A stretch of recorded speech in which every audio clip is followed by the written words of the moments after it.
Assalamualaikum warahmatullahi wabarakatuh. Salam sejahtera untuk kita semua. Kali ini berjumpa lagi dengan KFF TV. Yang belum subscribe monggo di subscribe dulu, karena ini adalah gudangnya cerita horor misteri. Mau tahu keseruannya jangan di skip, ya. Penulis cerita, Sultan Diko.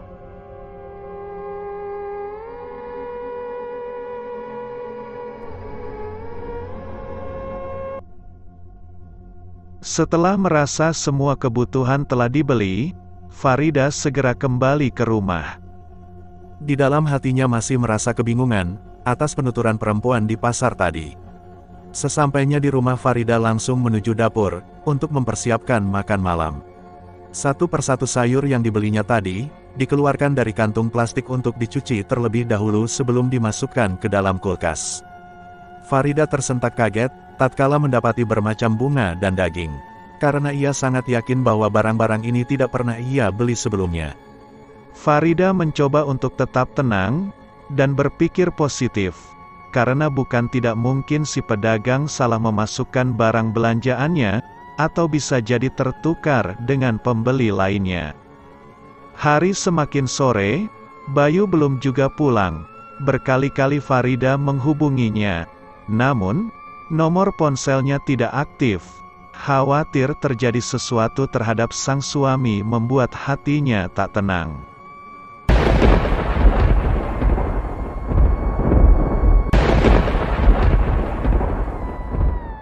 Tiba-tiba terdengar suara petir menggelegar di atas langit.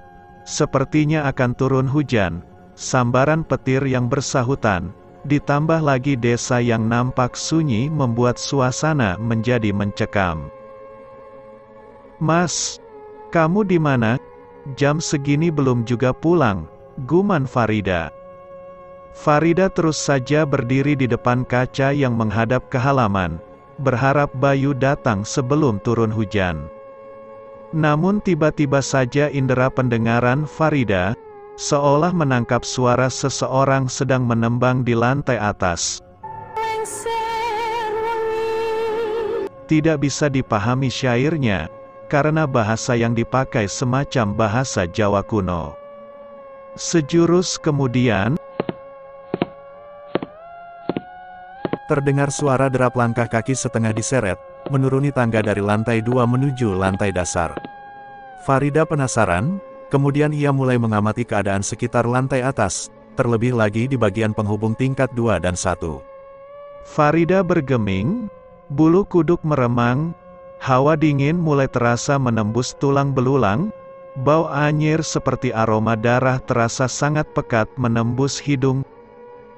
Bola matanya kini tertuju ke arah tangga, namun lagi-lagi ia tidak menemukan apapun. Jantung Farida terasa berdegup lebih kencang, deru napas memburu tidak beraturan tatkala angin sejuk melintas menerpa wajahnya. Sekilas bayangan hitam berkelebat menuju ke arah dapur. Sebuah bercak darah seperti telapak kaki berceceran sepanjang perjalanan menuju dapur. Suara benda jatuh yang datangnya dari arah dapur, diiringi riuh piring pecah dan suara gaduh seperti orang sedang bertengkar, melemparkan semua perabotan yang terbuat dari keramik dan kaca. Farida sudah tidak kuasa lagi menahan perasaan takut yang teramat sangat. Tubuhnya bergetar begitu hebat, hingga terkulai lemas tatkala melihat sebuah sosok perempuan tua menyeringai menatap tajam ke arahnya. "Siapa kamu?" hardik Farida di tengah kepanikan. Perempuan tua itu hanya diam, ia tidak menjawab pertanyaan Farida. Sesekali sorotan matanya yang tajam menatap lekat ke arah perut Farida yang tengah buncit menantikan kelahiran sang buah hati. "Mau apa kamu? Kenapa menatap kehamilanku seperti itu?" Perempuan itu masih saja diam tak bergeming dari singgasananya. Tatapan matanya tajam disertai senyuman yang menyeringai ke arah Farida. Sejurus kemudian sosok perempuan tua itu memudar dan terus memudar hingga lenyap dari pandangan mata. "Astagfirullah," ujar Farida kaget. Tenaga lemas seolah sudah tidak kuat lagi menopang tubuh, pandangan menjadi gelap, hingga akhirnya Farida terjatuh dan pingsan tidak sadarkan diri. Sementara itu di sisi lain, Bayu yang sedang menempuh perjalanan pulang, setelah berkunjung ke rumah keluarga di desa sebelah. Secara tidak sengaja, ia melihat sebuah dompet kulit, berwarna abu-abu tergeletak di tengah jalan. Ada perasaan ragu untuk mengambilnya. Namun setelah dipikir-pikir apa salahnya, daripada ditemukan orang yang salah. Ia pun akhirnya mengambil dompet tersebut, dan memeriksanya barangkali ada sesuatu untuk mencari informasi tentang si pemilik. Namun berhubung hari sudah mulai gelap dan cuaca nampak mendung, sepertinya hujan akan turun. Akhirnya Bayu hanya mengambilnya saja dan dimasukkan ke dalam saku celana. Ia berniat setelah sampai rumah saja barulah memeriksa dompet itu untuk mencari informasi tentang si pemilik. Namun saat Bayu berjalan memasuki persimpangan yang menuju ke desanya, ia seolah-olah merasakan ada sesuatu yang mengikuti. Tapi saat menoleh ke belakang, ternyata tidak ada siapa-siapa. Mungkin hanya perasaanku saja, Bayu mencoba menepis pikirannya. Bayu terus saja melanjutkan perjalanannya, kali ini ia sedikit mengabaikan hal-hal yang menurutnya aneh dan tidak masuk akal. Hari sudah mulai gelap, suara guntur bergemuruh di atas langit. Kilat, petir bertebaran di atas langit-langit bumi. Awan hitam dan tebal seolah memberi isyarat bahwasanya akan turun hujan lebat. Benar saja tidak lama kemudian air turun membasahi bumi diiringi tiupan angin yang sangat kencang. Bayu mempercepatkan langkah dan mulai mencari tempat berlindung agar tidak basah. Entah apa yang terjadi, secara tidak sadar Bayu merasakan ada keanehan dalam perjalanan pulangnya kali ini. Sebuah pondok kecil bernuansa klasik yang terbuat dari kayu berkualitas terbaik, menjadi tempat persinggahan untuk berlindung dari terpaan air hujan yang kian mengucur deras. Saat memutuskan untuk bersilaturahmi ke rumah saudara sepupunya yang berbeda di desa sebelah tadi pagi, tidak didapatinya pondok semacam ini. Tapi Bayu enggan memikirkan hal itu. Yang penting saat ini ia bisa berlindung dari air hujan. Di luar banyak angin, Bayu mulai merasakan kedinginan. Ia berinisiatif mengetuk pintu rumah itu, untuk mencari sedikit kehangatan.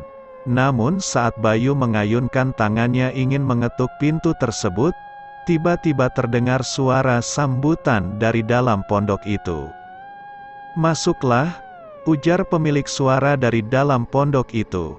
Bayu terkejut mendengar suara sapaan itu. Dari suara itu bisa disimpulkan bahwa kehadiran suami Farida ini sudah dinantikan oleh pemilik rumah sedari awal.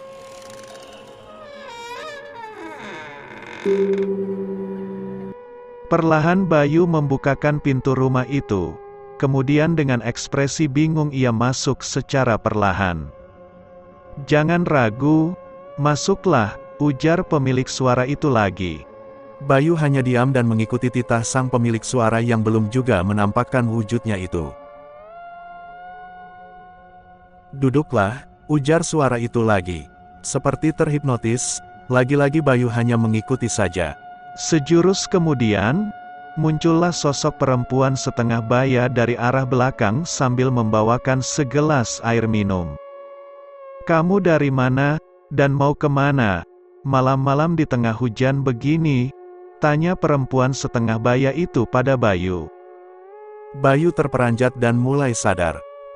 Dari desa sebelah," ujar Bayu setengah gugup. "Dan ingin pulang ke rumah," sambungnya lagi. Perempuan setengah baya itu menatap lekat-lekat ke arah Bayu. Suami Farida ini hanya diam saat melihat perbuatannya, yang tengah mengamati dari ujung kepala hingga ujung kaki. "Aku tidak pernah melihatmu sebelumnya, apa kamu orang baru?" tanya perempuan setengah baya itu pada Bayu. "Aku putra bungsu Cibuana, Nek," jawab Bayu. "Cibuana," hardik perempuan setengah baya itu, ia seolah terkejut mendengar nama orang tua Bayu. "Iya, Nek," ujar Bayu lagi. Seketika itu pula kecemasan mulai terlihat dari ekspresi wajah perempuan setengah baya itu. "Kalau begitu kamu segeralah tinggalkan rumah ini, aku tidak mau berurusan dengan keluarga itu," hardik perempuan setengah baya itu. Bayu terkejut mendengar penuturannya, ia merasa heran melihat perubahan sikap dari perempuan setengah baya itu. Benarkah begitu menakutkan nama orang tuanya di mata warga setempat? Memangnya ada apa, Nek? Tanya Bayu. Ini malam satu suro, segeralah pulang kalau kamu tidak ingin menyesal seumur hidupmu, ujar perempuan itu dengan kalimat penuh penekanan. Apakah ada yang aneh dengan malam ini? Tanya Bayu yang mulai penasaran. Sebaiknya kamu segeralah pulang. Suatu saat nanti kamu akan mengetahui apa sebenarnya yang telah terjadi, imbuh perempuan setengah baya itu lagi. Dengan ekspresi datar, perempuan setengah baya itu pergi dari hadapan Bayu. Nampaknya hujan sudah mulai reda. Walau dalam perasaan yang berkecamuk, Bayu segera keluar dari rumah itu dan melanjutkan perjalanan menuju rumahnya. Saat telah berada di luar rumah, Bayu seolah melihat sorotan lampu motor dari kejauhan yang searah dengannya. Ia pun melambaikan tangan untuk memberi isyarat agar dapat menumpang, supaya lebih cepat sampai. Motor pun berhenti dan Bayu menjadi penumpang pengendara kendaraan beroda dua itu. Kalau boleh tahu, sedang apa kamu di depan rumah itu? Tanya si pengendara motor itu. Tadi saat ingin pulang, hujan turun begitu deras. Akhirnya aku memutuskan untuk beristirahat di sana untuk berlindung, jawab Bayu. Rumah itu sudah lama kosong, dan semua penghuninya sudah meninggal. Hanya perempuan setengah baya yang gila sering menepatinya, itu pun hanya sesekali saat malam satu suro saja, ujar si pengendara motor tersebut. Maksud abang, pemilik asli rumah itu sudah sejak lama meninggal dunia, dan hanya sesekali dihuni oleh perempuan gila, tanya Bayu. Iya, perempuan itu bernama Nek Jungut. Orang-orang desa bilang ia sudah tidak waras, karena sering mengatakan bahwa suatu saat nanti akan ada tragedi besar yang sangat mengerikan di desa ini. Hardik orang itu. Bayu hanya diam, karena ia punya pemikiran yang berbeda tentang perempuan setengah baya yang bernama Nek Jungut itu. Aku belum pernah melihatmu sebelumnya. Kamu orang baru ya? Tanya si pengendara motor itu pada Bayu. Iya bang, pindahan dari kota Palembang, jawab Bayu. Oh, pantas saja aku tidak pernah melihatmu selama ini. Nama kamu siapa? Tanya pengendara motor itu lagi. Aku Bayu, bang, ujar Bayu. Perkenalkan, namaku Cik Sukir. Panggil aja Mang Sukir, ujar Sukir pada Bayu. Iya Mang, jawab Bayu singkat. Stop, aku turun di sini aja, Mang, sambung Bayu lagi. Sukir terkejut tatkala mengetahui bahwasanya ia berhenti tepat di depan rumah keluarga Cibuana. Konon katanya ayah dari Cibuana ini adalah orang terkaya pada masanya dulu. Entah apa yang terjadi, sehingga semua keluarga memilih meninggalkannya seorang diri, termasuk Mariam istrinya yang saat itu sedang mengandung Bayu. Sekarang setelah 20 tahun berlalu, rumah itu kembali ditepati oleh Bayu. Secara kebetulan, Farida istrinya juga sedang mengandung. Sukir bergidik bila mengingat kejadian di masa lalu. Semua keturunan Cibuana yang berjenis kelamin perempuan meninggal dunia setelah memasuki usia akil baligh. Dengan tergesa-gesa Sukir berlalu, bahkan tanpa pamit terlebih dahulu.